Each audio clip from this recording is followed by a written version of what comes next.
네, 제가 오늘 찬양이 끝나고 평소보다 조금 더 천천히 걸어 나왔습니다. 찬양의 여운이 또 우리 성도님들의 마음에 우리 주님의 음성처럼 울리기를 바라는 마음이 들어서 그랬습니다. 네, 오늘 본문에는 예수님의 무덤에 찾아갔던 여인들의 이야기가 기록되어 있습니다. 막달라 마리아와 다른 마리아입니다. 그런데 이때의 다른 마리아는 누구일까요? 같은 이야기를 담고 있는 다른 복음서들을 참조하면 예수님의 무덤에는 막달라 마리아 외에도 야고보와 요새의 어머니 마리아 또는 야곱의 어머니 마리아라고도 되어 있고요. 그리고 살로메, 요한나가 찾아갔습니다. 그리고 비슷하게 예수님의 십자가 옆에 서 있던 여인들 중에는 예수님의 어머니 마리아, 그리고 예수님의 이모, 그리고 글로바의 아내 마리아, 세베대의 아들들의 어머니가 있었습니다. 이 중 예수님의 이모와 살로메와 세베대의 아들들의 어머니는 아마도 동일 인물일 것이다 라고 성경을 연구하는 사람들은 추측을 하기도 합니다. 그렇기 때문에 오늘 본문 말씀에서 이 마태복음 28장 1절에서 막달라 마리아 외에 다른 마리아가 정확히 누구인지를 특정해서 말하기는 쉽지 않습니다. 그런데 한 가지 확실한 것이 있습니다. 그것은 부활에 관한 거의 모든 기록에서 막달라 마리아의 이름이 빠지지 않는다는 것입니다. 그리고 그것도 제일 먼저 언급된다는 점입니다. 그것은 예수님의 부활 이야기에 있어서 막달라 마리아가 매우 중요한 인물로 그리고 확실한 증인으로 간주되고 있음을 뜻합니다.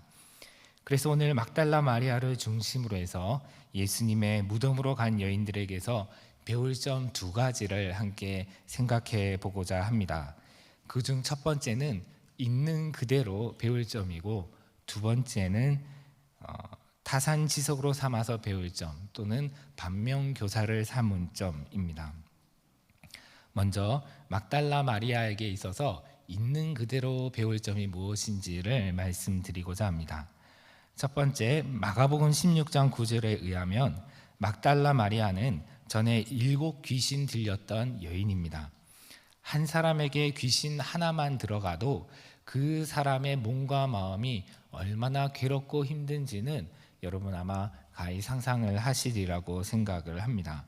그 사람의 삶은 파괴되고 그리고 육체는 큰 고통 가운데 빠지게 됩니다. 그런데 7 귀신, 7 개체의 귀신들이 동시에 한 사람 안에 들어가 있었으니 이 막달라 마리아가 얼마나 괴로운 삶, 피폐한 삶 또는 파괴된 삶을 살았을지는 우리가 짐작하고도 남음이 있습니다. 그녀는 스스로 그 상황을 벗어날 수도 없었고, 그리고 그 주변에 이 막달라 마리아를 도와줄 사람도 없었습니다. 그러던 차에 예수님을 만났습니다. 막달라는 갈릴리 호수 서쪽에 있는 마을입니다. 아마도 예수님께서 갈릴리 전역을 다니시면서 하나님 나라를 전파하시고 병든 자를 치유하시고 귀신 들린 자를 고치실 때에 이 막달라 마리아를 만나신 것 같습니다. 그래서 이 막달라에서 그녀를 만나서 고쳐주셨을 것으로 보이는데요. 그리고 그 뒤로 이 여인, 이 막달라 마리아는 예수님의 뒤를 따라 다녔습니다. 이처럼 막달라 마리아는 예수님의 은혜를 입은 여인입니다.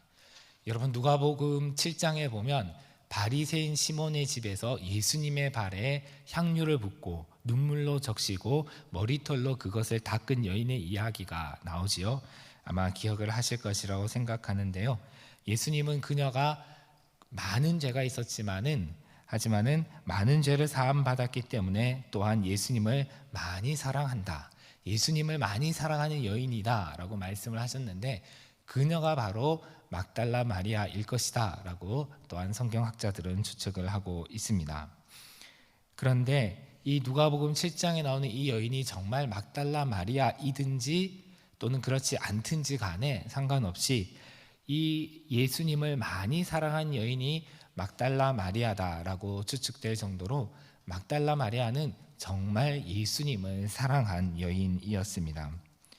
그는 예수님을 따라다녔는데 그가 예수님을 따라다녔던 동기는 주님의 은혜에 대한 깊은 감사와 그 감사에서 우러나오는 진실한 사랑이었던 것이지요. 그것은 오늘 본문에 기록된 부활 이야기에서도 잘 나타납니다.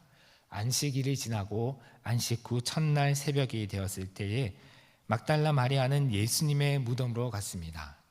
여러분, 마리아가 왜 이렇게 이른 새벽에 예수님의 무덤에 갔을까요? 오늘 본문 1절에는 무덤을 보려고 갔다라고 그렇게 기록되어 있습니다. 그러나 이것은 단순히 궁금해서, 무덤이 어디에 있는지 어떻게 생겼는지 궁금해서 간 것은 아닐 것입니다. 장례를 치르고 사흘 이내에 묘지를 다시 찾는 것은 당시 이방인들은 물론 유대인들에게 있는 풍습이었습니다.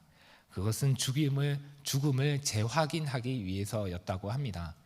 지금도 간혹 해외 뉴스 같은 데를 보면 장례를 치르는 중에 죽은 줄 알았던 사람이 다시 깨어나는 경우가 있지 않습니까? 그러나 예수님의 경우에는 십자가에서 처참하게 살해를 당하셨기 때문에 굳이 예수님께서 정말 돌아가셨는지를 다시 확인할 필요는 없었던 것 같습니다. 그보다는 마가복음 16장에 기록된 부활 이야기에 나오는 것처럼 여인들은 향품을 사서 무덤으로 갔습니다.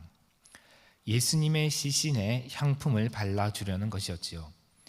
당시 유대에서는 장례를 치를 때 모든 사람들에게 다 향품을 발라주지는 않았지만은 특별한 사람들에게는 발라주었다고 합니다. 향품은 무더운 지중해 날씨에서 지체가 급격하게 부패하는 것을 막아주기 위한 것이었는데요. 예수님 또한 돌아가실 때 몸에 많은 상처를 입으셨기 때문에 그런 상태의 몸은 부패에 취약하였을 것으로 보입니다. 보통은 장사를 지내기 전에 시체에 기름을 붓고 그리고 물로 씻었지만은 예수님의 경우에는 범죄자로 처형을 당했고, 그리고 또한 안식일이 되기 전에 급히 장사하느라고 몸에 향유를 붓고 기름을 붓고 할 틈이 전혀 없었습니다. 그래서 마리아와 여인들은 안식일이 지나고 이동을 할 수 있는 때가 밝아오자 새벽 일찍 향유를 가지고 무덤으로 갔습니다. 그런데 저는 이 여인들이 예수님의 시신에 향유를 바를 생각을 했다는 점이 매우 놀랍습니다. 마가복음을 참조하면 무덤으로 가는 이 여인들에게는 한 가지 걱정거리가 있었는데요. 그것은 누가 무덤 입구를 막은 돌을 굴려내 줄까였습니다. 무덤을 막은 돌은 아마도 남자 장정 서너씩 힘을 모아야 움직일 수 있는 크고 무거운 돌이었을 것입니다. 만약 예수님의 12제자들 중에서 단 몇 명만이라도 새벽에 무덤으로 가는 이 여인과 함께 동행했더라면 이 여인들이 그런 걱정을 전혀 하지 않겠습니까? 하지만은 예수님의 남자 제자들은 아무도, 단 한 사람도 무덤으로 가는 그녀들과 동행하지 않았습니다. 그들은 예수님의 죽음으로 인한 커다란 충격과 두려움으로 한 집에 모여서 문을 모두 닫고 잠그고 숨어 있었습니다. 그들은 아마 요즘 말로 멘붕에 빠져 있었을 것입니다. 그러나 여인들은 그러지 않았습니다. 이 여인들은 발빠르게 움직였습니다. 막달라 마리아와 여인들은 제자들이 모두 도망간 상황 속에서도 예수님의 십자가 곁에 서 있었고, 아리마대 사람 요셉이 빌라도에게 가서 당돌하게 요구해서 예수님의 시신을 받아다가 장사 지낼 때에도 그 요셉의 뒤를 따라가서 예수님을 어디에다 모시는지를 봐두었습니다. 그리고 예수님의 무덤 앞에 한동안 앉아있기도 했다고 하였습니다. 또한 안식일이 지나자마자 이른 새벽에 향품을 가지고 무덤으로 갔습니다. 그런데 여인들이 언제 향품을 샀는지는 확실히 알 수 없습니다. 당시 이 유대에서는 안식일에 물건을 매매할 수가 없기 때문에 아마도 예수님께서 돌아가신 날, 그러니까 예수님께서 무덤에 매장되시는 것을 보고 난 직후에 달려가서 향품을 사서 준비해 두었을 수도 있고요. 아니면 안식 후 첫날 아침 새벽에 이른 아침에 나와서 부지런히 장사를 시작한 사람에게 가서 향품을 샀을 수 있습니다. 어쨌든지 간에 남자 제자들은 멘붕에 빠져서 아무것도 하지 못하고 있는 그 상황에서 여인들은 예수님의 장례를 위해서 발빠르게 움직였습니다. 여러분, 남자 제자들과 여자 제자들, 여성들 사이에 이러한 차이점이 생긴 이유는 무엇일까요? 먼저는 가장 쉽게 생각해 볼 수 있는 것은 예수님과 함께 다닐 때 여자들은 남자들보다 사람들의 눈에 덜 주목을 받았기 때문에 유대인들의 위협에 덜 노출되었을 것이다 라는 생각을 해볼 수가 있습니다. 예수님의 남자 제자들, 특별히 베드로와 같이 나서기를 좋아하는 성격의 남자는 사람들의 눈에 잘 띄어서 예수님을 죽인 유대인들이 베드로도 쉽게 알아볼 수 있었겠지만은 여자들은 쉽게 알아보지 못했을 것입니다. 그래서 남자들이 사람의 눈에 비에 숨어 있을 때에도 여인들은 밖에 다닐 수 있었을 것입니다. 그러나 이것보다도 남자 제자들과 여자 제자들 사이의 차이점을 만든 더 근본적인 이유가 있습니다. 그것은 남자들은 예수님에 대한 기대로 그분을 따랐지만은 여인들은 예수님에 대한 사랑으로 그분을 따랐다는 것입니다. 누가복음 24장에서 엠마오로 가던 두 제자 중에 한 사람이 우리는 그분이야말로 이스라엘을 구원해 주실 분이라고 희망을 걸고 있었습니다. 기대하고 있었습니다. 라고 말하는 것을 기억하실 것입니다.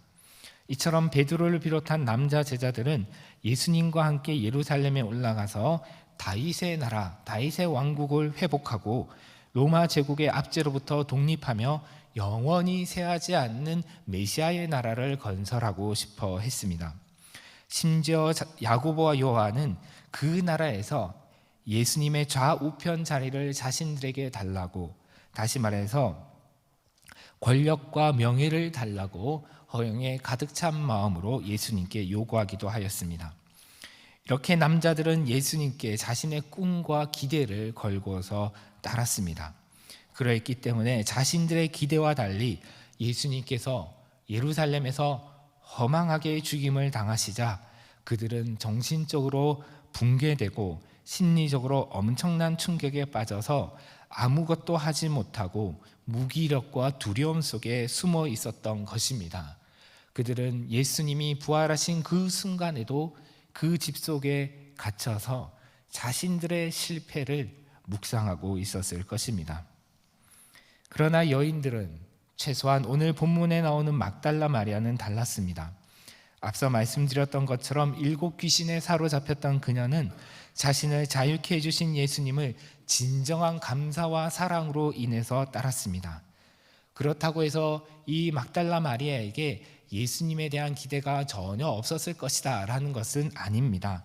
아마 그녀에게도 예수님께서 기다리던 메시아이심을 믿고 예수님께서 선포하시는 하나님 나라에 대한 많은 기대를 가지고 있었을 것입니다.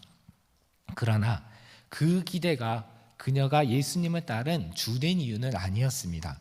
그녀가 자신의 모든 것을 다 버리고 예수님을 따르며 자신의 소유를 팔아 예수님을 섬긴 가장 주된 이유는 바로 사랑이었습니다.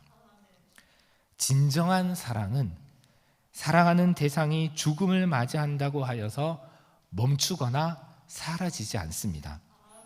사랑하는 부모님이, 사랑하는 남편이나 아내가, 사랑하는 아들이나 딸이 죽어도 그들에 대한 사랑은 중단되지 않고 계속됩니다. 오히려 진정한 사랑은 사랑하는 사람이 죽어도 더욱더 깊어집니다. 추억과 소망 속에서 그에 대한 사랑과 그리움은 더욱 깊어지죠.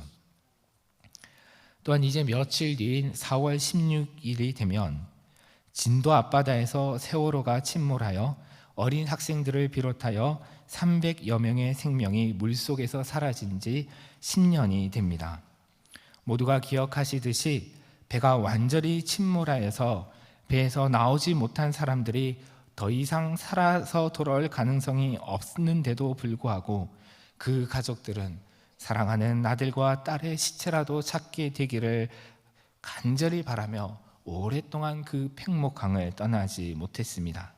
그리고 지금도 그들은 가족들에 대한 그리움으로 시간을 보내고 있고, 또 얼마 전에는 우리 교단 총회 관계자들이 찾아가서 함께 위로하고 예배도 드렸다라고 들었습니다. 이처럼 진정한 사랑은 사랑하는 이들이 죽어도 심지어 그 사랑을, 그 시신을 찾지 못하게 되어도 결코 중단되거나 사라지지 않습니다. 막달라 마리아가 그리고 또 다른 여인들이 안식 후 첫날 무덤으로 간 이유는 바로 이런 중단되지 않는 진실한 사랑 때문입니다. 이것이 우리가 막달라 마리아에게서 있는 그대로 배워야 하는 점입니다. 성도 여러분, 우리는 무엇 때문에 예수님을 주님으로 믿고 따르고 있습니까? 무엇 때문에 놀러 가기 좋은 이 봄날 수요 기도에 나오셨습니까? 하나님께 기도해서 반드시 얻고 싶은 무언가가 있기 때문입니까? 기도해서 이루고 싶은 꿈이나 계획이나 간절한 바람이 있기 때문입니까? 아니면 이른 새벽에 예수님의 무덤으로 간 막달라 마리아처럼 예수님을 진심으로 사랑하시기 때문입니까? 다음으로 두 번째, 막달라 마리아로부터 타산지석으로 삼아 배울 점을 찾아봅시다. 토머스 머튼이라는 영성가는 그가 살아나셨다라는 제목의 부활절 설교문에서 이렇게 말합니다. 우리가 종종 읽는 것은 모든 부활 이야기들에서 부활의 증인들은 그리스도께서 죽었다는 흔들리지 않는 확신으로 출발한다는 점입니다. 무덤으로 간 여인들은 예수께서 돌아가신 것으로 생각했습니다. 그들의 마음에는 그분의 몸을 방부 처리하는 것, 오직 이 한 가지 생각밖에 없었습니다. 그러나 한 가지 문제가 있었습니다. 그 무덤은 그녀들이 옮기기에는 너무 무거운 돌로 봉인되어 있었습니다. 그들은 자신들이 그분의 시신에 다가갈 수 있도록 그 돌을 굴려줄 누군가를 어떻게 하면 찾을 수 있을지 알 수 없었습니다. 토머스 머튼이 이야기한 것처럼 예수님의 무덤으로 찾아간 여인들은 한 가지 흔들리지 않는 확신을 가지고 있었습니다. 그것은 예수님께서 돌아가셨다는 것입니다. 예수님께서 돌아가셨고 지금도 죽어 계시다라는 확신을 가지고 갔습니다. 그래서 그들은 예수님의 부활을 확인하려고 간 것이 아니라 예수님의 시신에 향품을 발라서, 기름을 발라서 방부 처리하기 위해서 부패하는 것을 조금이라도 늦춰보려고 무덤으로 갔습니다. 그리고 그들은 누가 우리를 위해서 무덤 문을 막고 있는 돌을 굴려줄까라는 걱정에 사로잡혀 있었습니다. 왜냐하면 그들은 예수님께서 돌로 봉인된 무덤 안에 시신으로 죽은 채 누워 계신 것으로 생각했기 때문입니다. 그렇게 확실히 믿었기 때문입니다. 그래서 그들이 빈 무덤을 보고서 찾은 것은 예수님의 시신이었습니다. 요한복음의 기록을 보면 막달라 마리아는 부활하신 예수님께서 자신 앞에 나타나셨을 때에도, 심지어 그때에도 예수님을 알아보지 못하고 예수님께 우리 주님의 시신이 어디 있냐고 물었습니다. 요한복음 20장 15절을 제가 읽어드리겠습니다. 예수께서 이르시되 여자여 어찌하여 울며 누구를 찾느냐 하시니 마리아는 그가 동산지기인 줄 알고 이르되 주여 당신이 옮겼거든 어디 두었는지 내게 이루소서 그리하면 내가 가져가리이다. 이처럼 여인들은 예수님께서 죽어 계시다라는 잘못된 확신에서 시작하여 누가 돌을 굴려줄까라는 헛된 염려를 하였고, 빈 무덤으로 가서 세상에 존재하지도 않는 예수님의 시신을 찾았습니다. 그리고 그 시신이 없음으로 인해서 큰 슬픔과 두려움에 빠졌습니다. 그래서 토머스 머튼은 그의 설교문에서 이렇게 말합니다. 이것은 오늘날 우리의 그리스도교적 삶에서도 발견되는 일종의 정신적 패턴입니다. 우리도 너무나도 자주 그러한 방식으로 행동합니다. 우리는 여전히 우리의 입술로는 그리스도께서 부활하셨다고 말할지는 몰라도 실제로 그가 죽었다고 몰래 믿습니다. 그리고 우리는 거대한 돌이 길을 가로막고 있어 그분의 시신에 접근할 수 없다고 믿습니다. 우리 기독교는 너무나도 자주 그리스도의 시신의 종교가 됩니다. 그러한 종교는 우리가 그분에게 갈 수 없도록 가로막고 있는 움직일 수 없는 돌을 옮기는 문제로 인한 분노와 절망으로 혼합되어 있습니다. 여러분, 혹시 이것이 우리의 모습이지는 않을까요? 매년 부활주의를 기념하고 부활에 관한 말씀을 듣고 부활에 관한 찬양을 하지만은 실제로는 마치 예수님이 여전히 죽어서 무덤에 누워 계신 것처럼 절망과 걱정과 불안과 두려움 속에서 살아가고 있지는 않으십니까? 아니면 부활하신 예수님은 구름을 타고 승천하셔서 저 먼 곳 하늘에 계시기 때문에 우리 삶에는 전혀 관여하지 않으신다고, 우리 삶에 있는 문제라는 돌들을 옮겨줄 이가 없다라고 염려하며 아등바등하며 살고 있지는 않습니까? 나중에 죽어서 나도 부활하면 천국에서 부활하신 예수님을 만나게 될 것은 믿지만은 지금 이 땅에서는 예수님께서 너무 멀리 계시기 때문에 스스로의 힘과 지혜로, 인간적인 수단으로 어떻게든 해서 자신의 인생을 살려고, 벌어먹고 살려고 하고 있지는 않습니까? 그리고 혹시 오늘날의 교회들은 부활하신 주님과는 전혀 상관이 없는 무덤에 돌을 옮기는 문제와 예수님의 시신을 찾는 문제와 같은 일들로 헛되게 염려하거나 갈등하거나 애쓰고 있지는 않습니까? 토마스 머튼은 계속해서 이렇게 말합니다.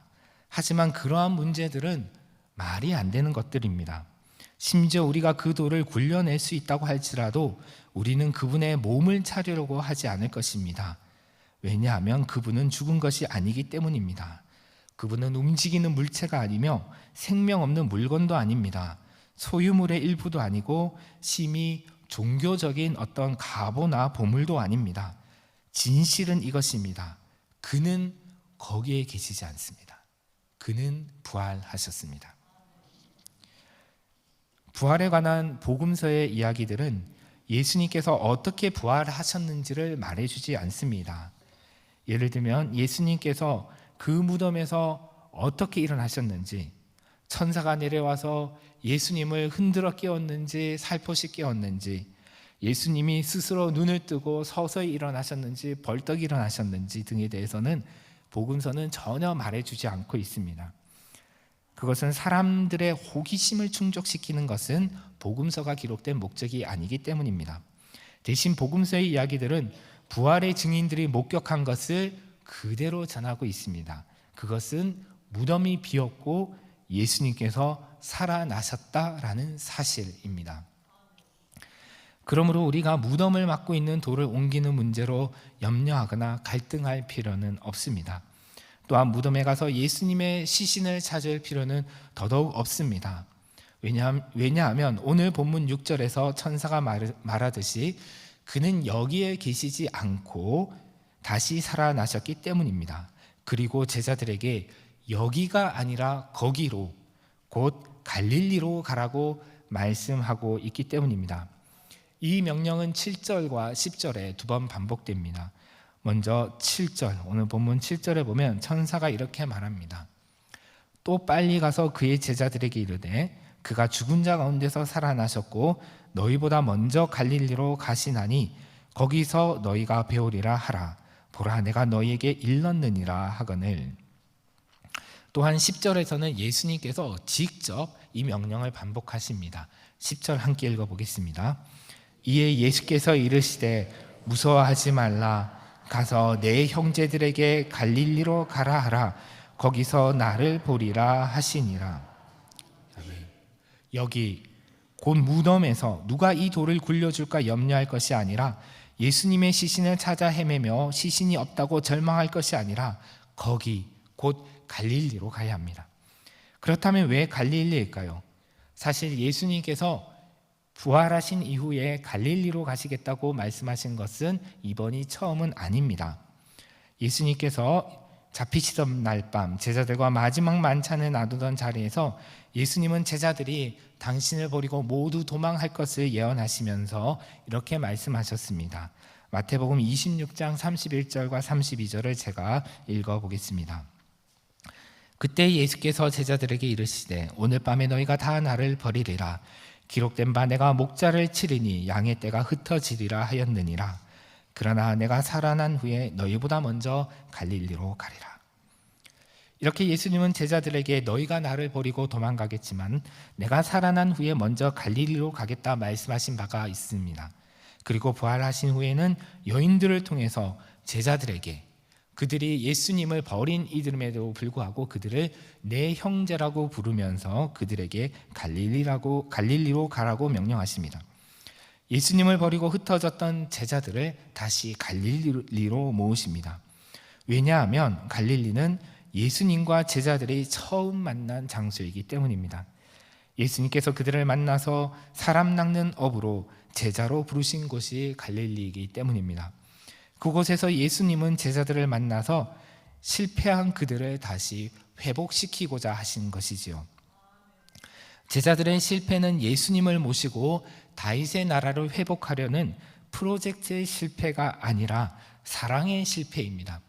그들의 능력이 모자라서가 아니라 전략이 잘못되어서가 아니라 충분한 자금이 없어서가 아니라 예수님을 향한 사랑이 너무나 얕고 부족해서 실패한 것입니다. 예수님을 순전한 마음으로 사랑하지 못하여서 자신의 꿈과 계획이 무너진 것처럼 보일 때 예수님을 배반한 그들의 도구화된 사랑이 실패한 것입니다. 예수님을 사랑하긴 하지만은 예수님보다 자기 자신을 더 사랑하여 자신의 생명이 위기에 처했다고 생각했을 때 예수님을 버리고 도망한 이기적인 사랑의 실패입니다.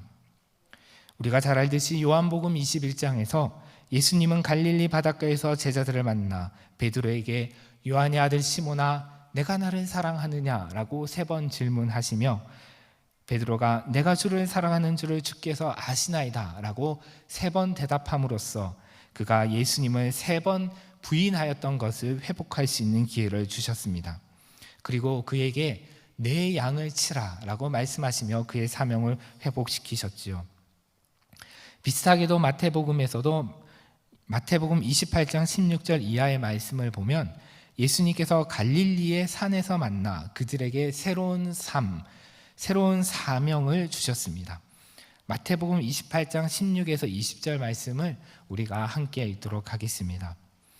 11 제자가 갈릴리에 가서 예수께서 지시하신 산에 이르러 예수를 배웠고 경배하나 아직도 의심하는 사람들이 있더라. 예수께서 나와 말씀하여 이르시되 하늘과 땅의 모든 권세를 내게 주셨으니 그러므로 너희는 가서 모든 민족을 제자로 삼아 아버지와 아들과 성령의 이름으로 세례를 베풀고 내가 너희에게 분부한 모든 것을 가르쳐 지키게 하라. 볼지어다 내가 세상 끝날까지 너희와 항상 함께 있으리라 하시니라. 아멘. 예수님께서 지시하신 산이 어디인지 정확히 알 수 없지만 그것은 예수님께서 산에서 산상수훈 말씀을 가르쳐 주시던 것을 생각나게 합니다.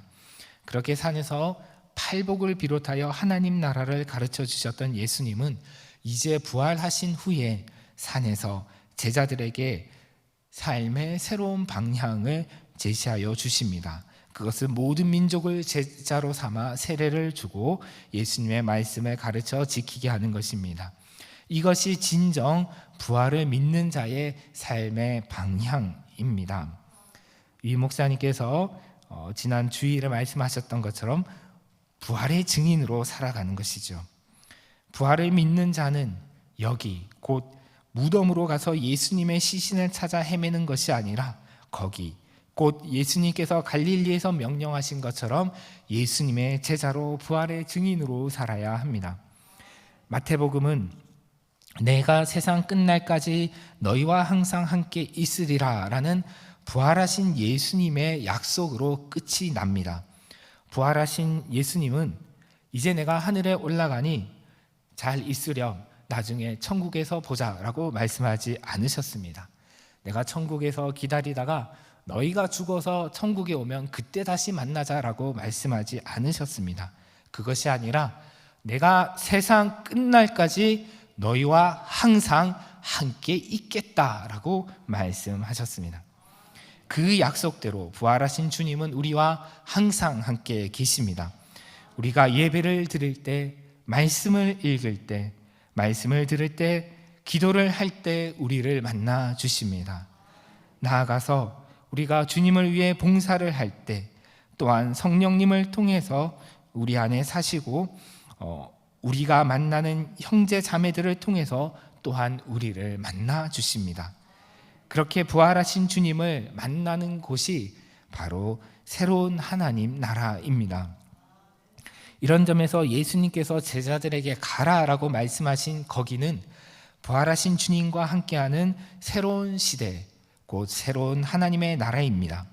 우리가 가야 할 곳은 낙심과 절망, 슬픔과 두려움의 무덤인 여기가 아니라 과거에 예수님을 처음 만났고 또 현재 부활하신 예수님을 만나는 회복과 사명의 자리인 갈릴리, 곧 거기입니다.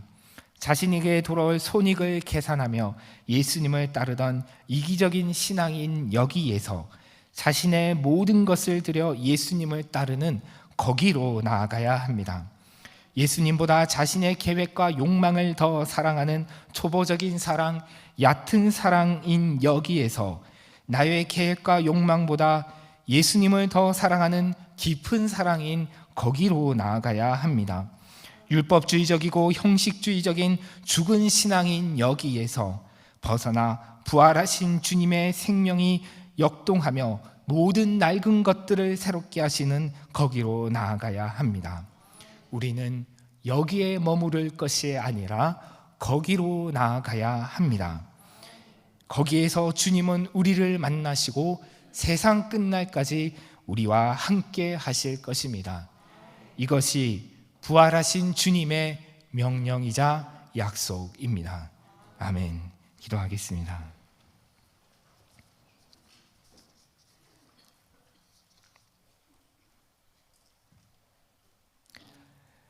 생명의 하나님, 저희가 낙심과 절망과 불안과 슬픔과 두려움의 자리인 무덤에 머물러 있지 않게 하여 주시고 주님께서 명령하신 거기 갈릴리로 가서 온전히 회복되어 주님의 제자로 살아갈 수 있게 하여 주시옵소서.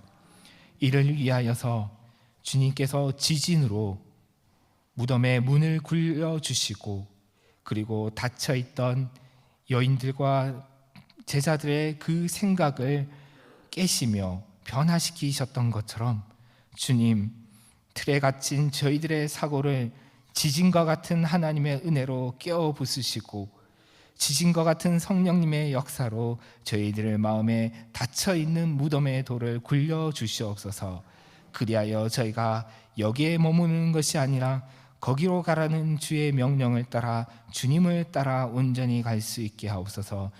예수님의 이름으로 기도드립니다. 아멘.